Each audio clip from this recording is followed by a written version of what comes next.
Hi everyone, I'm Marcia Herndon. I'm going to give a quick presentation today on climate change. So what's new in climate change? Well, not much if you're talking about what's being done to prevent it, but a whole lot's going on if you're talking about the pace at which things are changing. The issue of climate change was first addressed by American scientist James Hansen in 1988. He then told a U.S. Senate committee of his certainty that the greenhouse effect is here and carbon dioxide, along with other pollutants, are destroying our environment. The European Union was poised early in this fight to take global action on climate change. However, their efforts were hampered by the United States during the early 2000s. Skeptics in this country, backed by fortunes of fossil fuel, have created a facade around the argument against climate change in order to redirect public opinion and, more importantly, government funding for the changes that are needed. The Kyoto Protocol has been largely ignored over the past 20-some years, during which time emissions have grown exponentially because of this delay in regulating emission limits. In the wealthy developed countries like the U.S., emissions increased 30% between 1990 and 2009. However, still developing nations such as China and India are where the greatest increase in emissions will lie. China had a 150% increase over those same 20 years. Additionally, increasing numbers in population leads to more consumption, more demand for food and farming land, and thus more deforestation of our global resources, which could serve as a barrier to this change. These factors are what create the perfect storm referred to by this report. In their paper, The Perfect Storm, Christopher Flavin and Robert Engelman give a bit of background to this problem and list 10 challenges that must be overcome in order for us to protect our world. They point out early in the piece that the time to act has long since passed. Climate change, diminished food supplies, destruction of water supplies, and eroding coastlines are going to be a part of our life for the next generation. It will affect everyone on this planet. The key challenges, according to Flavin and Engelman, are these.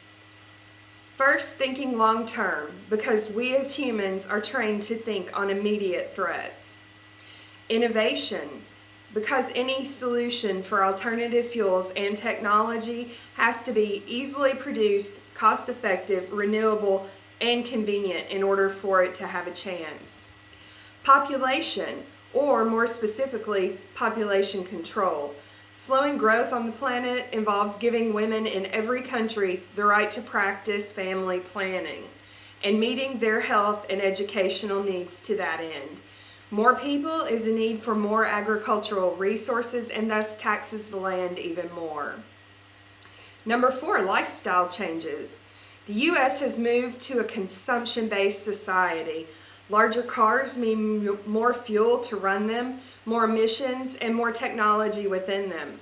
Larger homes mean more fuel to heat and cool, and more space taken up to build them, which in turn destroys green space for neighborhood after neighborhood. Wartime sacrifices like giving up meat, world travel, disposable goods, and our rampant consumerism must be given up. Healing the land, soil and vegetation help absorb carbon dioxide emissions, and properly managing our soil will help it absorb up to 13% of these gases. Forest and soil quality must be returned to optimal levels.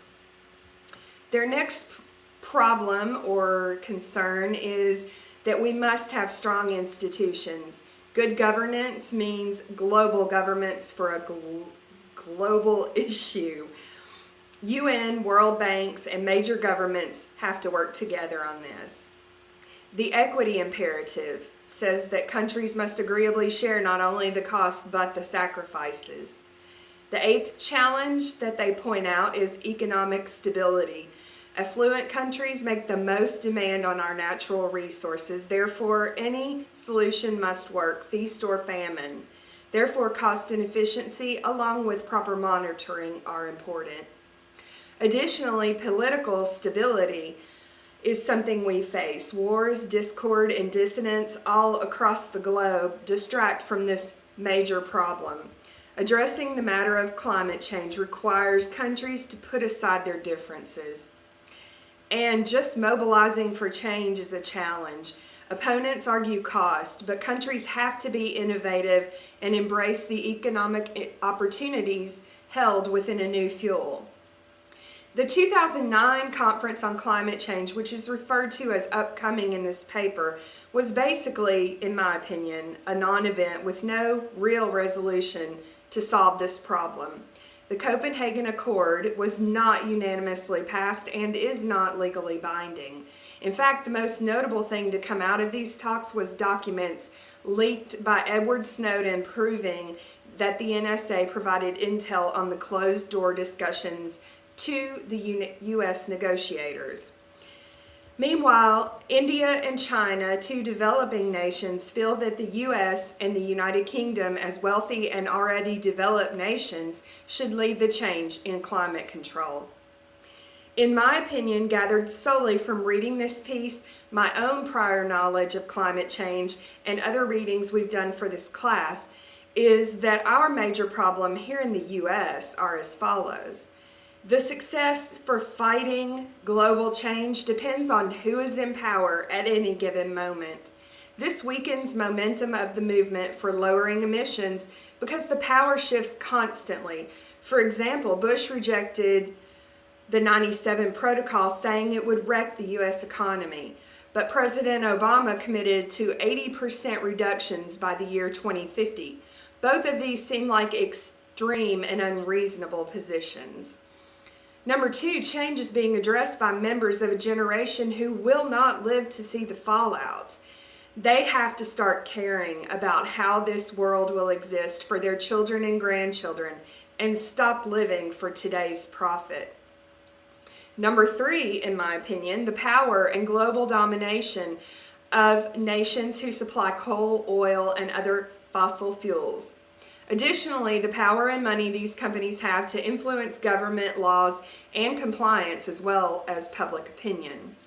And number four, one country alone, no matter how much they do, cannot prevent climate change. The entire earth, every country in it, every nation, must sacrifice, work, and believe in order to prevent this change from becoming irreversible.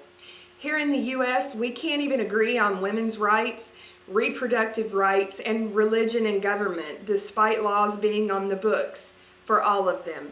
So how are we to get the entire planet to agree on anything?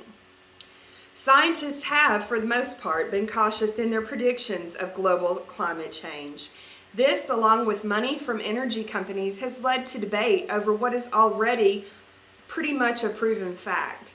The perfect storm, according to Flavin and Engelman, is the effect of climate change feeding on itself and rapidly increasing the speed at which change is moving, making it irreversible.